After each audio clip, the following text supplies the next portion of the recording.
Okay, this episode we're doing inside. It's January, end of January, in the deserts of California, and a storm moved through, uh, raining and everything, which we needed out here, but it didn't even get above the 50s today. Normally it's around the 70s.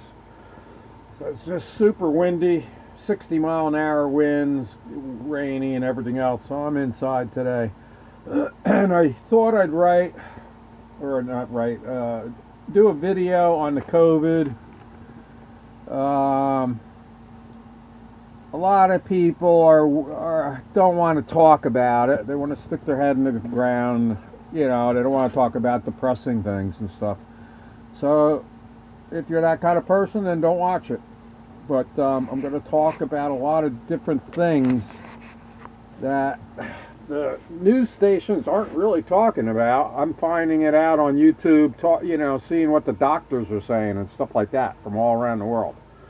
So that's where I'm getting my information. I'm not getting it from mainstream media in the U.S. They're just, just a big propaganda machine. They don't want to tell you anything. Except that's what's on their agenda, which is the Democrat Party. 90% of the news stations are run by the Democrats, are owned by the wealthy people that are Democrats, basically. So anyway, I don't want to get sidetracked here. I'm going to talk about COVID, okay? I've had it twice. Not once, but twice.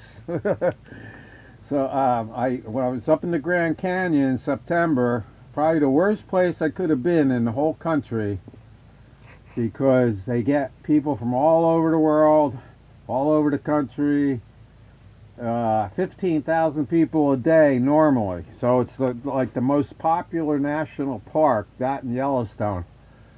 And like I said, people from all over come there. So the odds are good that you're probably going to get COVID if you go to the Grand Canyon, because I did. I did all the precautions. I always did, right from the start. When 90% of the people weren't wearing masks, I was wearing a mask.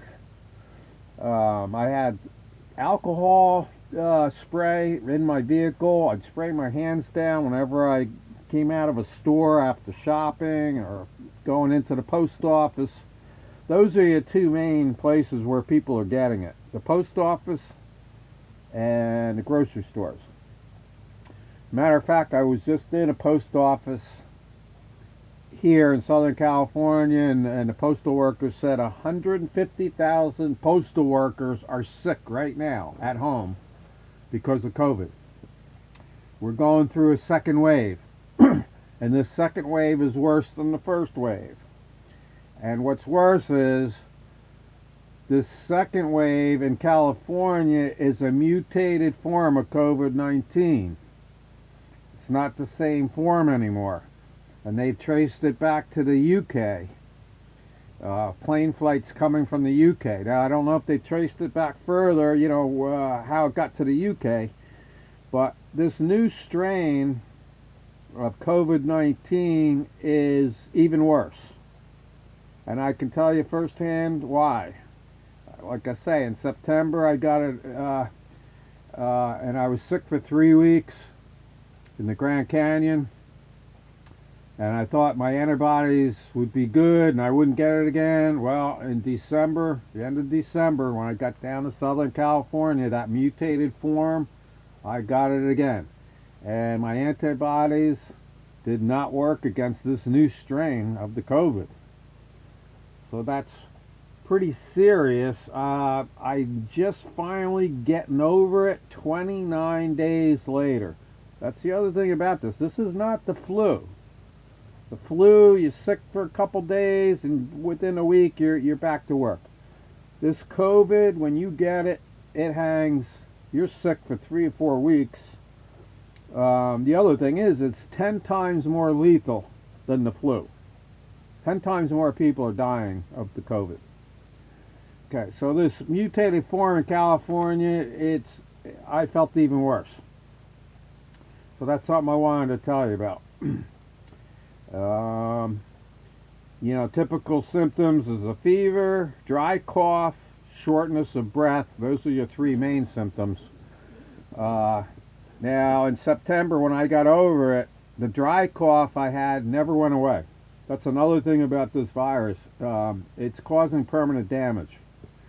If it's to your throat, nasal cavity, your lungs, your vital organs it attacks, it's causing permanent damage from the studies that I'm seeing.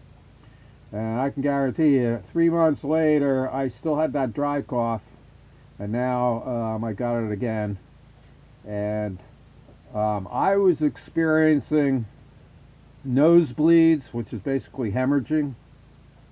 And I don't know if other parts internally were hemorrhaging, but I was having nosebleeds. I was having severe dizziness, lightheadedness. Could not drive my vehicle. I mean, literally. It was pretty bad for at least a week there where I couldn't even drive a vehicle. I would have just gone right off the road. Lethargic, sleeping 12 hours a day, very weak and shaky. I was having hand tremors so bad that I couldn't even write my name to write out a check, you know, to pay a bill or whatever. These are the problems, symptoms I was having. Not everyone has these symptoms. You know, the shortness of breath, dry cough, and fever is typical, but some of these other things, you don't think clearly because you're just not absorbing enough oxygen, basically. That's what causes the dizziness and everything else. But it was also affecting my nervous system. That's what the shaky hands, the kind of like Alzheimer's disease type symptoms was kicking in. Other symptoms, which I didn't have, but some are having, is loss of taste or smell. Can't taste foods, you can't smell things. Black toe syndrome. Some people's, their toes are going black. Like I say, dry cough has been persistent for 3 months now. I have not got over that. So, you don't want to get this any way you look at it. I mean, you know, luckily, like on average, 5 people out of 100 that get it are going to die from it. But even if you don't die, you get this, you're going to feel ill, you know. And it's not just going to be like the flu. And you might be ill for 3 to 4 weeks. So, you know, I did everything I could possibly do. Wear the masks, clean my hands with alcohol, social distancing 6 feet. Okay, now I'm going to go into the reasons why this keeps spreading. All of those things are not working. The masks aren't working, the social distancing isn't working, this thing keeps spreading. I think it's 1 out of 5 people now has it, and I think after this wave, I think that projected maybe half of North America is going to have this COVID virus. The reasons why, okay, I'm going to tell you why. The masks that are being supplied to the public are not the surgical masks or the N95 masks. They're being kept for the medical profession. So what's happening? Every housewife and grandma out there is making masks out of cotton and linen. And I did a previous episode. Watch my 2 previous episodes. I described, the tests, the scientific tests that show that cotton and linen masks that all the public are wearing allow 30 to 40% of the COVID virus to pass through them. They're not woven, the weave pattern is not small enough for it to filter out a 1 to 2 micron particle or virus. That's why people are, the masks are not working. Okay? Only the medical profession has the really good filtration masks, which filter out almost all of the virus. Okay, that's number 1. The 6-foot distancing, social distancing, isn't working because the scientists have proven the virus not only is from droplets from people coughing and sneezing, landing on the ground or on the person within 4 or 5 feet of them. It's turning into an aerosol. It's so small it vaporizes into the air as an aerosol. Just think about spraying Lysol. You could be 25 feet away and smell it, right? Well, that's an aerosol. The COVID-19 also turns into an aerosol, meaning it can go across the room way further than 6 feet. It could go 30 feet, 50 feet. It can go across the store and land on all the products. Here's the third reason. When it lands on these different products you're buying at the grocery store, it lives up to, and this is proven scientifically, lives up to 24 hours on paper products, cardboard products, any of the groceries you buy that are in cardboard. 24 hours, the virus stays alive.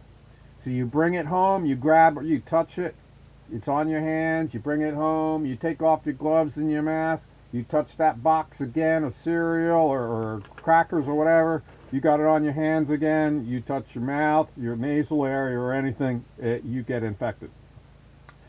It's staying alive up to 3 days on hard surfaces like plastic surfaces and metal surfaces like canned goods that you're buying in the grocery store. 3 days. It stays alive. You bring the canned goods home, you put them in your cupboard. 2 days later, you take a can out. The virus is still alive on the can, the metal can. That's been proven scientifically. See my previous episodes. I'll show you this scientific facts by some of the top medical organizations in this country have done these tests already. I'm not making this stuff up. So that's another reason why we're not going to stop this virus. You're bringing home all this stuff, and your home is not a sterilized environment. It's not a hospital room, which is easily cleaned with nice flat surfaces that they can clean with alcohol or hydrogen peroxide. You go home, and there's somebody that's infected. That gets on to all your furniture. That gets on your linens. It gets on your pillow. It gets onto all the surfaces. You cannot sterilize a home environment. So if anybody comes into your home that's infected, you can clean your countertops and around your sink. That's not going to do anything. This stuff is it's going into an aerosol. It's all over everything. The only thing that I can think of would be to fumigate your home with hydrogen peroxide mist, which is what they're doing in the Orient. They're actually they have high pressurized hydrogen peroxide mists that they put over everything. It's the only way you're going to do it. You know, you'd have to fumigate your home every day. Just like if you had a flea infestation, you have to put those fume containers and close all the windows and doors and stay outside for, you know, so many hours to kill all the fleas in your rugs and everything else. You have to fumigate. I mean, and so that's why it's spreading like wildfire. Okay, I'm almost running out of time here. I know it's kind of a depressing video, but the more I can tell you that the news stations aren't telling you, we're going to have to go through herd immunity. Basically, almost everyone is going to get this. If you want to watch a good movie, it was put out in the 70s. It pretty much explains the same thing. It was called The Andromeda Strain. It's put out in the 1970s, TV movie. And it was about a biological, a meteorite hitting a town, and it had this virus, and they called it the Andromeda Strain. And it killed off everybody in the town except for 2 people. So anyway, that's it for this third episode on COVID-19. Watch my other 2. You'll learn a lot. Okay? This is Eagle Eric, signing off.